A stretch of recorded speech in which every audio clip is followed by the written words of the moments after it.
ਜੋ ਸਾਡਾ ਅਗਲਾ ਇਸ਼ੂ ਹੈ ਉਸ ਉੱਪਰ ਆਪਾਂ ਡਾਕਟਰ ਸਾਹਿਬ ਦੇ ਵਿਚਾਰ ਸੁਣਦੇ ਹਾਂ। ਉਸ ਤੋਂ ਬਾਅਦ ਤੁਹਾਡੀਆਂ ਲਿਖਤਾਂ ਆਪਾਂ ਸ਼ੇਅਰ ਕਰਾਂਗੇ। ਤੁਸੀਂ ਸਾਡੇ ਨਾਲ ਇਸੇ ਤਰ੍ਹਾਂ ਹੀ ਜੁੜੇ ਰਹਿਣਾ ਜੀ। ਡਾਕਟਰ ਸਾਹਿਬ ਕੀ ਕਹਿਣਾ ਚਾਹੋਗੇ?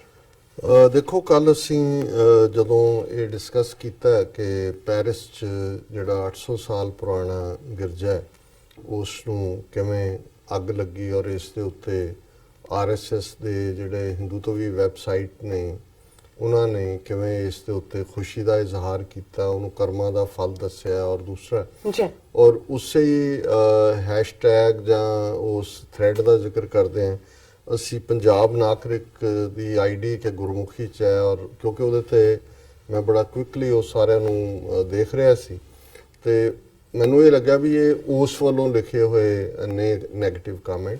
ਪਰ ਭੈਣ ਜੀ ਅਮਨਜੋਤ ਕੌਰ ਜਿਨ੍ਹਾਂ ਨੇ ਸਾਨੂੰ ਅੱਜ ਲਿਖਿਆ ਉਹਨਾਂ ਨੇ ਸਾਡਾ ਧਿਆਨ ਇਸ ਪਾਸੇ ਦਵਾਇਆ ਵੀ ਨਹੀਂ, ਉਹਨੇ ਤਾਂ ਜਿਹੜੇ RSS ਦੇ ਜਾਂ BJP ਦੇ ਵੈਬਸਾਈਟ ਸੀ ਉੱਥੋਂ ਪਿਕ ਕਰਕੇ ਕਾਪੀ ਪੇਸਟ ਕੀਤੇ ਦੱਸਣ ਦੇ ਲਈ। ਸੋ ਇਹ ਇਸ ਦੇ ਲਈ ਅਸੀਂ ਮਾਫੀ ਚਾਹੁੰਦੇ।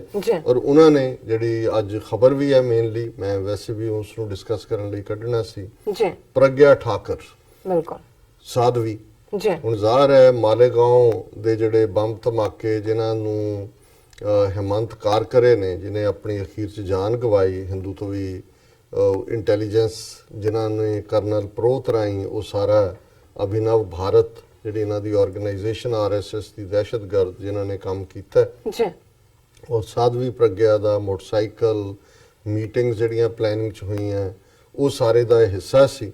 ਔਰ ਉਹਨੇ ਤਾਂ ਇਹਨੂੰ ਵੀ ਔਰ ਕਰਨਲ ਪ੍ਰੋਤ ਨੂੰ ਵੀ ਜਿਹੜਾ ਉਹ ਦੋਸ਼ੀ ਬਣਾ ਦਿੱਤਾ ਸੀ। ਔਰ ਇਹਦਾ ਥੋੜਾ ਜਿਹਾ ਅਸੀਂ ਡਿਸਕਸ ਵੀ ਕਰਾਂਗੇ ਕਿ ਇਹਦੀ ਬੈਕਗ੍ਰਾਉਂਡ ਹਿਸਟਰੀ ਕੀ ਹਾਲ ਮੈਂ ਮੈਂਸ਼ਨ ਕਰਦਾ ਰਹਿਣਾ। ਪਰ ਅੱਜ ਜਦੋਂ ਅਸੀਂ ਹੁਣ ਦੇਖ ਰਹੇ ਹਾਂ ਵੀ ਕਿਵੇਂ ਹਿੰਦੂ ਟੈਰਰਿਜ਼ਮ ਜਾਂ ਜਿਸ ਨੂੰ ਭਗਵਾ ਦਹਿਸ਼ਤਗਰਦੀ ਸੈਫਰਨ ਟੈਰਰਿਜ਼ਮ ਦਾ ਨਾਂ ਜਿਹੜਾ ਉਹ ਦਿੱਤਾ ਜਾ ਰਿਹਾ, ਜਿਹੜਾ ਕਿ ਬੜਾ ਢੁਕਵੇਂ, ਕੋਈ ਹਿੰਦੂ ਟੈਰਰਿਸਟ ਨਹੀਂ ਕਹਿ ਰਿਹਾ, ਜ਼ਾਹਰ ਹੈ ਹਿੰਦੂ ਤੋਂ ਵੀ ਟੈਰਰਿਸਟ ਹੈ, ਭਗਵਾ ਉਹਨਾਂ ਦਾ ਰੰਗ ਹੈ, ਉਹ ਦਹਿਸ਼ਤਗਰਦੀ ਹੈ। ਔਰ ਕਿਵੇਂ ਇਹਨਾਂ ਨੇ ਇੱਕ ਤੋਂ ਬਾਅਦ ਇੱਕ ਜਿਹੜੇ ਉਹਨਾਂ ਸਾਰਿਆਂ ਨੂੰ ਰਿਲੀਜ਼ ਕੀਤਾ, ਕਿਵੇਂ ਕਰਨਲ ਪ੍ਰੋਤ ਵਾਪਸ ਜਿਹੜਾ ਉਹਨੂੰ ਕੀਤਾ, ਹਿੰਮਤ ਕਾਰਕਰੇ ਦਾ ਵੈਸੇ ਮਰਡਰ ਕਰਤਾ। ਜਿਹੜੀਆਂ ਟੀਮਾਂ ਇਨਵੈਸਟੀਗੇਸ਼ਨ ਲਈ ਬਣੀਆਂ ਉਹਨਾਂ ਦੀਆਂ ਰਿਪੋਰਟਾਂ 'ਚ ਨਾਟ ਸਫੀਸ਼ੀਐਂਟ ਐਵੀਡੈਂਸ, ਉਹ ਅਸੀਮਾਨੰਦ ਹੋਏ, ਕਰਨਲ ਪ੍ਰੋਤ ਹੋਏ, ਸਾਧਵੀ ਪ੍ਰਗਿਆ ਅਜੇ ਇਸ ਜ਼ਮਾਨਤ ਤੇ ਬਾਹਰ ਹੈ ਕਿ ਇਹਦਾ ਖਤਮ ਨਹੀਂ ਹੋਇਆ। ਹੁਣ ਭੋਪਾਲ ਮੱਧ ਪ੍ਰਦੇਸ਼ ਦੀ ਰਾਜਧਾਨੀ ਔਰ ਬੜੀ ਇੰਪੋਰਟੈਂਟ ਸੀਟ ਹੈ, ਪਿਛਲੇ 20 ਸਾਲਾਂ ਤੋਂ ਇਹਨੂੰ BJP ਜਿੱਤਦੀ ਹੈ। ਔਰ ਇਸ ਵਾਰ ਕਾਂਗਰਸ ਨੇ ਉੱਥੋਂ ਦਿਗਵਿਜੇ ਸਿੰਘ ਜਿਹੜਾ ਕਦੇ ਚੀਫ ਮਿਨਿਸਟਰ ਵੀ ਰਿਹਾ ਮੱਧ ਪ੍ਰਦੇਸ਼ ਦਾ, ਸੈਂਟਰ ਦੇ ਵਿੱਚ ਵੀ ਰਿਹਾ ਔਰ RSS ਨੂੰ ਕ੍ਰਿਟਿਸਾਈਜ਼ ਕਰਦਾ ਹੈ। ਹਾਲਾਂਕਿ ਇਹਨਾਂ ਦੀ ਲੜਾਈ ਹੁਣ hard Hindutva versus soft Hindutva ਹੀ ਹੈ ਔਰ ਦਿਗਵਿਜੇ ਸਿੰਘ ਨੂੰ ਕਾਂਗਰਸ ਨੇ ਉੱਥੋਂ ਟਿਕਟ ਦਿੱਤੀ ਹੈ। ਸੋ ਅੱਜ ਜਿਹੜੀ ਮੇਨ ਖਬਰ ਸਾਰੇ ਮੀਡੀਆ ਤੇ ਹੈ ਕਿ ਵੀ ਸਾਧਵੀ ਪ੍ਰਗਿਆ ਜਿਹੜੀ ਕਿ ਇੱਕ ਦਹਿਸ਼ਤਗਰਦ ਹੈ ਉਸ ਨੂੰ BJP ਨੇ ਭੋਪਾਲ ਤੋਂ ਆਪਣੇ ਕੈਂਡੀਡੇਟ ਦੇ ਤੌਰ ਤੇ ਉਤਾਰੇ। ਹੁਣ ਭੋਪਾਲ ਦੀ ਸੀਟ 'ਚ ਮੈਂ ਅੱਜ ਹੀ BBC ਦੀ ਇੱਕ ਸਟੋਰੀ ਦੇਖ ਰਿਹਾ ਸੀ, ਲਗਭਗ 4.5 ਲੱਖ ਮੁਸਲਮਾਨ ਵੋਟ ਹੈ ਕਿਉਂਕਿ ਭੋਪਾਲ ਦੀ ਰਾਣੀ ਵੀ ਪਾਕਿਸਤਾਨ 'ਚ ਰਹੀ, ਭੋਪਾਲ ਰਿਆਸਤ ਸੀ, ਜ਼ਾਹਰ ਹੈ ਨਵਾਬ ਆਫ ਭੋਪਾਲ ਔਰ ਬਾਕੀ ਹਿੰਦੂ ਵੋਟ ਹੈ, ਜ਼ਾਹਰ ਹੈ ਕਾਇਸਤ ਵੋਟ ਹੈ ਇਹ ਉਹ। ਸੋ ਹੁਣ ਇਸ ਲੈਵਲ ਦੀ ਦਹਿਸ਼ਤਗਰਦ ਔਰਤ ਨੂੰ ਜਿਹੜੀ ਕਿ ਬਿਲਕੁਲ ਕਰੂਅਲ ਫੇਸ ਹੈ ਹਿੰਦੂਤਵਾ ਦਾ ਔਰ ਖੌਫ ਪੈਦਾ ਕਰਨ ਵਾਲਾ ਮੁਸਲਮਾਨ ਹੈ ਜੋ ਮਾਲੇਗਾਂव 'ਚ ਕੀਤਾ। ਕਿਉਂਕਿ ਮੈਂ ਇਸ ਤੋਂ ਪਹਿਲਾਂ ਦੱਸਦਿਆਂ ਵੀ ਇਹਦੀ ਜਿਹੜੀ ਇਹ 48 ਸਾਲਾ ਹੈਗੀ ਹੈ ਔਰ ਇਸ ਦੀ ਜਿਹੜੀ ਹਿਸਟਰੀ ਹੈ ਉਹ ਇਹ ਹੈ ਕਿ ਵੀ ਇਸ ਨੂੰ ਉਹਨਾਂ ਨੇ ਇੰਡਾਈਕਟ ਕੀਤਾ ਸੀਗਾ ਮਾਲੇਗਾਂव ਦੇ ਵਿੱਚ ਲਗਾਤਾਰ 3-4 ਬੰਬ ਧਮਾਕੇ ਜਿਹਦੇ 'ਚ ਦਰਜਨਾਂ ਲੋਕ ਮਾਰੇ ਗਏ ਸੀ ਔਰ ਉਹਦੇ 'ਚ ਮੇਨ ਇਹ ਹੀ ਇਸ ਦਾ ਰੋਲ ਸੀ, ਗੱਡੀ ਵੀ ਦੀ ਵਰਤੀ ਗਈ ਸੀ। ਔਰ ਇਸ ਸਾਰੇ 'ਚੋਂ ਜਿਹੜਾ ਹੁਣ ਉਹ ਸਾਧਵੀ ਕਹਿ ਰਹੀ ਹੈ ਕਿ ਮੈਂ ਇੱਥੇ ਧਰਮ ਯੁੱਧ ਲੜ ਰਹੀ ਹਾਂ।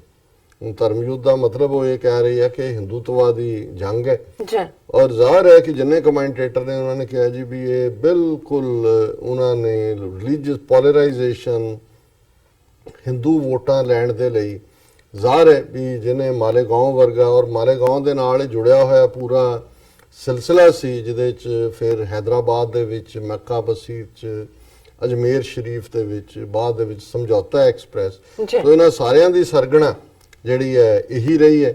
ਹੁਣ ਜਦੋਂ ਤੁਸੀਂ ਕਾਸਟ ਬੇਸ ਦੇਖਦੇ ਹੋ, ਇਹ ਰਾਜਪੂਤਨੀ ਹੈ, ਬਿਲਕੁਲ ਠਾਕਰ ਹੈ, ਔਰ ਦਿਗਵਿਜੇ ਸਿੰਘ ਵੀ ਰਾਜਪੂਤ ਹੈ।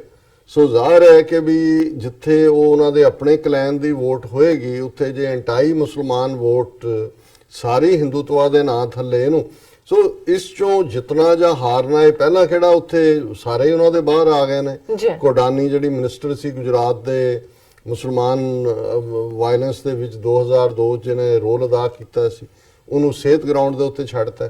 ਸੋ ਇੱਕ ਇੱਕ ਕਰਕੇ ਜਿੰਨੇ ਨੇ ਅਸੀਮਾਨੰਦ ਨੂੰ ਬਰੀ ਕਰ ਦਿੱਤਾ, ਜੀ ਸਾਰੇ ਜਿਹੜੇ ਨੇ ਉਹ ਬਾਹਰ ਆ ਗਏ ਨੇ। ਲੇਕਿਨ ਫੀਲਡ ਕਰਨਾ ਐਜ਼ ਏ ਕੈਂਡੀਡੇਟ, ਉਹਨੂੰ ਐਮਪੀ ਬਣਾਉਣਾ ਦੱਸਦਾ ਹੈ ਕਿ 2019 ਚ ਜੇ ਮੋਦੀ ਦੀ ਸਰਕਾਰ ਬਣਦੀ ਹੈ ਬਿਲਕੁਲ। ਤੇ ਕਿਸ ਟਾਈਪ ਦੇ, ਅੱਗੇ ਹੀ ਕੋਈ ਸਾਕਸ਼ੀ ਮਹਾਰਾਜ ਆ, ਉਹਨੂੰ ਵੀ ਟਿਕਟ ਦਿੱਤੀ ਹੋਈ ਹੈ, ਉਹ ਵੀ ਕਹਿ ਰਿਹਾ ਹੈ ਕਿ ਜੀ ਜਿਹੜਾ ਮੈਨੂੰ ਵੋਟਾਂ ਨਾ ਪਾਏਗਾ ਉਹਨੂੰ ਬਹੁਤ ਕਰਮਾਂ ਦੀ ਮਾਰ ਪਏਗੀ ਔਰ ਉਹਦਾ ਸਭ ਬੇੜਾ ਗਰਕ ਹੋ ਜਾਏਗਾ। ਇਹ ਕੋਈ ਕਿਸੇ ਨਾਰੇ ਥੱਲੇ ਆਦਿੱਤਿਆਨਾਥ ਯੋਗੀ ਜਿਹੜਾ ਹੈ ਉਹ ਦੂਜਿਆਂ ਨੂੰ ਗ੍ਰੀਨ ਵਾਇਰਸ ਕਹਿ ਰਿਹਾ ਕਿ ਜਿਹੜਾ ਵੀ ਮੁਸਲਮਾਨਾਂ ਦੇ ਨਾਲ ਕੋਈ ਰੱਖਦਾ ਹੈ। ਸੋ ਇਸ ਨਫ਼ਰਤ ਦੇ ਮਾਹੌਲ ਦੇ ਵਿੱਚ ਸਾਧਵੀ ਪ੍ਰਗਿਆ ਨੂੰ ਉਤਾਰਨਾ ਜਿਹੜਾ ਹੈ ਇਹ ਫਰਦਰ ਹੈ। ਔਰ ਭੈਣ ਜੀ ਅਮਨਜੋਤ ਕੌਰ ਹੋਰਾਂ ਨੇ ਇਸੇ ਲਾਈਨ ਦੇ ਉੱਤੇ ਹੀ ਉਹਨਾਂ ਨੇ ਕਿਹਾ ਕਿ ਵੀ ਮੇਰੇ ਕੋਲ ਬਹੁਤੀ ਡਿਟੇਲ ਨਹੀਂ ਹੈ ਕਿਉਂਕਿ ਇੱਥੇ ਬਹੁਤ ਮੀਂਹ ਪੈ ਰਿਹਾ, ਪੰਜਾਬ ਦੇ ਵਿੱਚ ਵੀ ਮੌਸਮ ਕਾਫੀ ਖਰਾਬ ਹੈ, ਪਾਕਿਸਤਾਨ ਦੇ ਵਿੱਚ ਕਾਫੀ ਗੜੇਮਾਰ ਵੀ ਹੋਈ ਹੈ, ਭਾਰਤ ਦੇ ਦੂਜੇ ਸੂਬਿਆਂ 'ਚ ਵੀ ਤੂਫਾਨ ਔਰ 30-40 ਬੰਦੇ ਵੀ ਮਰੇ ਨੇ। ਔਰ ਇਹਦੇ 'ਚ ਹੀ ਉਹਨਾਂ ਨੇ ਕਿਹਾ ਕਿ ਵੀ ਇਹ ਸਾਰਾ ਜਿਹੜਾ ਪਾਰਟ ਹੈ double standard of India that calls minorities and tribals terrorists at once but keeps promoting own Hindu terrorists and rioters, or India was lecturing Canada on terror but is making own terrorist MPs and ministers। ਹੁਣ ਅਮਰਿੰਦਰ ਜਾਂ ਤਾਰਕ ਫਤਿਹ ਕੁੱਤਾ ਇਹ ਸਾਰੇ ਜਿਹੜੇ ਨੇ ਭੌਂਕ ਰਹੇ ਨੇ, ਪਰ ਉੱਥੇ ਜਿਹੜੀ ਇੱਕ ਵੱਡੀ ਟੈਰਰਿਸਟ ਹੈ ਉਹਨੂੰ ਉਹਨਾਂ ਨੇ ਐਮਪੀ ਕੈਂਡੀਡੇਟ ਬਣਾਇਆ। ਉਹਨਾਂ ਨੇ ਕਿਹਾ ਵੀ ਇਹਨਾਂ ਨੇ opposition is silent, secular Aam Aadmi Party Congress didn't say a word on Sadhvi Pragya getting ticket. Compare it to Punjab where all parties were calling 6 terrorists or labeling even Canadian ministers as terrorists। कि भी ये कोई भी नहीं है। और अखीर च उन्होंने कहा कि भी Congress doesn't want to lose Hindu vote bank, so it is silent. India's secularism stands exposed। So भैन जी अमनजोत कौर जी ਤੁਹਾਡਾ ਬਹੁਤ ਬਹੁਤ ਸ਼ੁਕਰੀਆ ਜੀ ਡਾਕਟਰ ਸਾਹਿਬ। ਹੁਣ ਆਪਾਂ ਆਪਣੇ ਦਰਸ਼ਕਾਂ ਦੇ ਜੋ ਮੈਸੇਜ ਨੇ ਉਹ ਸ਼ੇਅਰ ਕਰਦੇ ਹਾਂ। ਅਸੀਂ ਸਭ ਤੋਂ ਪਹਿਲਾਂ ਸਾਰਿਆਂ ਨੂੰ ਸਾਂਝੀ ਫਤਿਹ ਬੁਲਾਉਂਦੇ ਹਾਂ। ਵਾਹਿਗੁਰੂ ਜੀ ਕਾ ਖਾਲਸਾ, ਵਾਹਿਗੁਰੂ ਜੀ ਕੀ ਫਤਿਹ ਐਂਡ ਅਸਲਾਮ ਵਾਲੇਕਮ। ਹਰਜਾਪ ਸਿੰਘ ਜਾਪੀ ਸਾਹਿਬ ਲਿਖਦੇ ਨੇ, ਭਾਜੀ ਭਾਰਤ ਦੇ ਕਬਜ਼ੇ ਵਾਲੇ ਪੰਜਾਬ ਵਿੱਚ ਸਰਕਾਰੀ ਖਾਲਸਾ ਮਹਾਰਾਜਾ ਰਣਜੀਤ ਸਿੰਘ ਦੇ ਰਾਜ ਨਾਲ ਸੰਬੰਧਿਤ ਕੋਈ ਵੀ ਨਿਸ਼ਾਨ ਨਹੀਂ ਮਿਲਦੇ ਕਿ ਇਹ ਬਿਲਕੁਲ ਖਤਮ ਕਰ ਦਿੱਤੇ ਗਏ ਜਾਂ ਸਰਕਾਰੀ ਖਾਲਸਾ ਦਾ ਹਿੱਸਾ ਪਾਕਿਸਤਾਨ ਵਿੱਚ ਹੀ ਰਹਿ ਗਿਆ। ਹਰਜਾਪ ਸਿੰਘ ਜੀ ਤੁਹਾਡੀ ਜਾਣਕਾਰੀ ਠੀਕ ਨਹੀਂ ਹੈ। ਬਹੁਤ ਸਾਰਾ ਜਿਹੜਾ ਕਿਲੇ, ਹਵੇਲੀਆਂ ਔਰ ਈਵਨ ਰੈਡ ਜਿਹੜਾ ਲਾਹੌਰ ਫੋਰਟ ਹੈ ਉਹਦੇ 'ਚ ਪੂਰੀ ਸਿੱਖ ਗੈਲਰੀ ਮੌਜੂਦ ਹੈ। ਔਰ ਈਵਨ ਕਿਉਂਕਿ ਫਾਰਸੀ ਸਰਕਾਰੀ ਜ਼ਬਾਨ ਸੀ ਮਹਾਰਾਜਾ ਰਣਜੀਤ ਸਿੰਘ ਦੇ ਰਾਜ ਵੇਲੇ, ਜਿਹੜਾ ਬੋਰੀਆਂ ਭਰੀਆਂ ਹੋਈਆਂ ਨੇ ਕਿਉਂਕਿ ਪਰਸ਼ੀਅਨ ਸਕ੍ਰਿਪਟ ਜਿਹੜੀ ਹੈ ਉਹ ਅਰੈਬਿਕ ਹੈ ਜਿਹਨੂੰ ਉਰਦੂ ਅਸੀਂ ਕਹਿੰਦੇ ਹਾਂ। ਔਰ ਸਭ ਕੁਝ ਜਿਹੜਾ ਹੈ ਉਹ ਬਹੁਤ ਕੁਝ, ਸਭ ਕੁਝ ਤਾਂ ਨਹੀਂ ਕਿਉਂਕਿ ਕੁਝ ਚੀਜ਼ਾਂ ਜਿਹੜੀਆਂ ਵਕਤ ਦੇ ਨਾਲ ਡਿਕੇ ਹੁੰਦੀਆਂ ਨੇ, ਪਰ ਹੁਣ ਜਿਵੇਂ ਪਾਕਿਸਤਾਨ ਦੀ ਹਕੂਮਤ ਨੇ ਜਿੱਥੇ ਸਿੱਖ ਗੁਰਦੁਆਰਿਆਂ ਨੂੰ ਹੈਰੀਟੇਜ ਸਟੇਟਸ ਦਿੱਤਾ, 177 ਗੁਰਦੁਆਰੇ, ਮੈਂ ਅਕਸਰ 174 ਕਹਿੰਦਾ ਰਿਹਾ, ਪਰ ਕੱਲ ਮੈਂ ਫਿਗਰ ਦਿੱਲੀ ਦੇ ਇੱਕ ਫੰਕਸ਼ਨ 'ਚ ਦੇਖੀ ਜਿਹਦੇ 'ਚ ਪਾਕਿਸਤਾਨ ਦੇ ਹੁਣ ਫੋਰਨ ਸੈਕਟਰੀ ਜਿਹੜੇ ਬਣੇ ਨੇ ਸੁਹੇਲ ਸਾਹਿਬ, ਪਹਿਲਾਂ ਹਾਈ ਕਮਿਸ਼ਨਰ ਸੀ, ਉਹ ਵੀ ਮੌਜੂਦ ਸੀ। ਔਰ ਇਸ ਤੋਂ ਇਲਾਵਾ ਬਹੁਤ ਸਾਰੇ ਕਿਲੇ ਔਰ ਹਵੇਲੀਆਂ ਔਰ ਦੂਜੇ ਜਿਹੜੀਆਂ ਨੇ ਉਹਨਾਂ ਨੂੰ ਵੀ ਐਜ਼ ਏ ਹੈਰੀਟੇਜ ਸੰਭਾਲਿਆ ਜਾ ਰਿਹਾ। ਬਿਲਕੁਲ। ਬਾਦ ਸਿੰਘ ਸਾਨੂੰ ਫਤਿਹ ਬੁਲਾਉਂਦੇ ਹਨ ਔਰ ਕਹਿੰਦੇ ਨੇ ਕਿ ਸਿੱਖ ਮੁਸਲਮਾਨ ਜੱਫੀ ਤੇ ਹਿੰਦੁਸਤਾਨ ਵਿੱਚ ਪਛਾਣ ਲੈ ਆਈ ਹੈ। ਕੋਈ ਸ਼ੱਕ ਨਹੀਂ ਜੀ। ਰਾਜਪੂਤ ਨਵਾਬ ਸਾਹਿਬ ਲਿਖਦੇ ਨੇ, ਆਈ ਲਵ ਆਲ ਸਰਦਾਰ ਬ੍ਰਦਰਸ ਐਂਡ ਸਿਸਟਰ। ਅਸੀਂ ਪੰਜਾਬੀ ਕਦੀ ਵੱਖ ਨਹੀਂ ਰਹਿ ਸਕਦੇ ਕਿਉਂਕਿ ਰੂਹਾਂ ਦਾ ਰਿਸ਼ਤਾ ਹੈ। और चौधरी कामरान गिल साहब लिखते हैं, Punjab is full of Sikh heritage. It is totally unfair to stop Sikhs to visit their historic and religious places. We are going to celebrate Shri Guru Nanak Sahib's 505th Gurpurb on very high scale and no power on earth can stop us, inshallah, though our enemy is very clever, but I have firm belief that truth and purity always win end of the day। Chaudhary Kamran ਜੀ ਤੁਹਾਡੀਆਂ ਲਿਖਤਾਂ comment ਹਮੇਸ਼ਾ ਹੀ ਬੜਾ ਹੌਸਲਾ ਦੇਣ ਵਾਲੇ ਹੁੰਦੇ ਨੇ ਜੀ।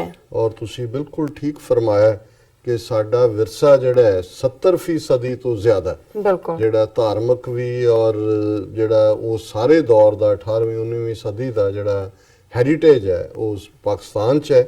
ਔਰ ਸਾਡੇ ਲਈ ਪਾਕਿਸਤਾਨ ਜਿੱਥੇ ਸਾਡਾ ਮੱਕਾ ਮਦੀਨਾ ਹੈ, ਇੱਕ ਪਾਕ ਧਰਤੀ ਹੈ ਔਰ ਅਸੀਂ ਐਪਰੀਸ਼ੀਏਟ ਕਰਦੇ ਹਾਂ ਕਿ ਮੌਜੂਦਾ ਹਕੂਮਤ ਨੇ ਦਰਵਾਜ਼ੇ ਖੋਲ੍ਹੇ ਨੇ ਔਰ ਆਉਣ ਵਾਲੇ ਪੀਰੀਅਡ 'ਚ ਇਹ ਸਾਂਝਾਂ ਹੋਰ ਵੀ ਪੱਕੀਆਂ ਔਰ ਪੀੜੀਆਂ ਹੋਣਗੀਆਂ। ਬਿਲਕੁਲ। ਨਵੀਦ ਅਹਿਮਦ ਨਵੀਦ ਸਾਹਿਬ ਲਿਖਦੇ ਨੇ ਆਈ ਲਵ ਟੀਵੀ 84 ਐਂਡ ਛਤਰ ਗਿੱਲ ਖਾਲਿਸਤਾਨ 2020 ਲਿਖਦੇ ਨੇ। ਨੌਸ਼ਦ ਗੁੱਜਰ ਸਾਹਿਬ ਲਿਖਦੇ ਨੇ ਖਾਲਿਸਤਾਨ ਜ਼ਿੰਦਾਬਾਦ ਉਹਨਾਂ ਲਿਖਿਆ ਐਂਡ ਉਹਨਾਂ ਨੇ ਕਿਹਾ ਸਿਸਟਰ ਨੀਲਮ ਕੌਰ। ਔਰ ਗੁਰਦੀਪ ਸਿੰਘ ਖਾਲਸਾ ਲਿਖਦੇ ਨੇ good job doctor Sahib and ਦੂਸਰੇ ਸੈਗਮੈਂਟ ਤੇ ਵੀ ਮੈਸੇਜ ਨੇ ਉਹ ਮੈਂ ਦੇਖਦੀ ਹਾਂ। ਤੁਸੀਂ ਦੂਜੇ ਵਾਲੇ ਲੱਭ ਲਓ, ਗੈਰੀ ਸੰਧੂ, ਦਾਨਿਸ਼ ਨਜ਼ੀਰ, सोहेब राजपूत, उन्होंने इस्लाम और खालिस्तान जिंदाबाद किया है। आबिद साबरी जी अज कई दिनों बाद आए ने और मैं आस करदा हैं भी तुहाडी सेहत साबरी साहब ठीक होएगी। और उन्होंने गुड इवनिंग फ्रॉम पेरिस और खालिस्तान जिंदाबाद, कश्मीर जिंदाबाद। सुखी सिंह जी ने सुखी सिंह वाहिगुरू जी का खालसा वाहिगुरू जी की फतेह। सोहेब राजपूत उन्होंने मैं पहला ही जिक्र किया, उन्होंने खालिस्तान जिंदाबाद, पाकिस्तान जिंदाबाद। साबरी जी फिर लिखते हैं डॉक्टर साहब many thanks for you and your committee for warmly welcoming our Punjab governor Chaudhry Sarwar. Doctor साहब Khalistan will become in 2020 our best wishes and prayers with you. Sabri साहब असी कोई एहसान नहीं किया, मैं समझदा भी ये साडा फर्ज सी और ये भी साडे पंजाब दी तहजीब दा हिस्सा है कि जिथे जदों कोई तुहानू पानी दा गिलास भी पिआउंदा है ते तुसीं कहंदे हो कि जदों जे रब ने मैनू मौका दिता तो मैं दुध का गिलास पियावांगा। सो मैं समझदा भी वो हुकूमत की नुमाइंदगी करते हैं और जिन्ना पाकिस्तान की हुकूमत इस वेले सिखां दे नाल हमदर्दी प्यार और करतारपुर लांघा खोलण की गल है, जाहिर है कि जो भी चल रहे चार चफेरे सिख कौम च वो प्यार का एक ज़ाहरा प्रगटावा है, वो कोई फेक नहीं है, कोई अमीर एलीट क्लास जिवें वो क्लब कल्चर हुंदा है कि वो सद के मोमेंटो फड़ाता या प्लैक नहीं, वो तुसीं देख सकते हो उस प्यार का इज़हार। और उन्हों दी बेगम साहिबा भी बीबी परवीन जी बहुत सुलझे हुए और बड़े ही मैच्योर और दानिश्वर लैवल के उत्ते हालां उन्होंने कोई एड्रैस नहीं किया पर जिन्हां घरां चों रहे ने और जिवें बीबियां दे नाल उन्होंने इंटरैक्ट किया है वो भी बहुत एक सियाणी खातून ने।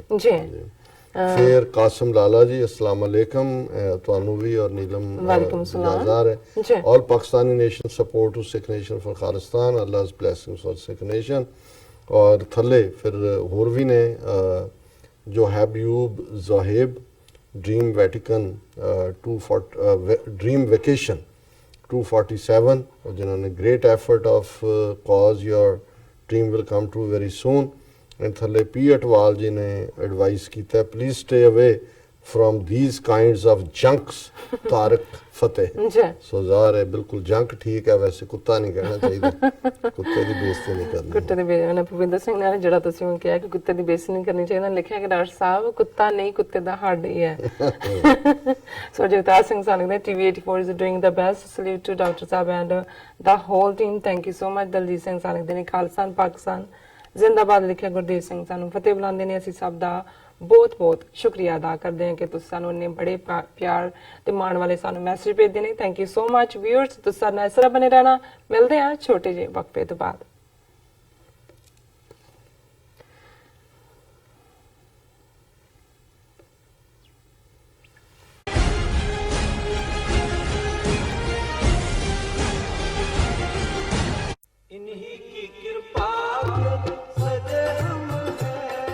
ਗੁਰਦੁਆਰਾ ਸ਼੍ਰੀ ਗੁਰੂ ਹਰਗੋਬਿੰਦ ਸਾਹਿਬ ਗ੍ਰੀਨਵੁੱਡ ਇੰਡੀਆਨਾ ਵਿਖੇ ਖਾਲਸਾ ਸਾਜਨਾ ਦਿਵਸ ਨੂੰ ਸਮਰਪਿਤ ਵਿਸ਼ੇਸ਼ ਸਮਾਗਮ 19, 20 ਤੇ 21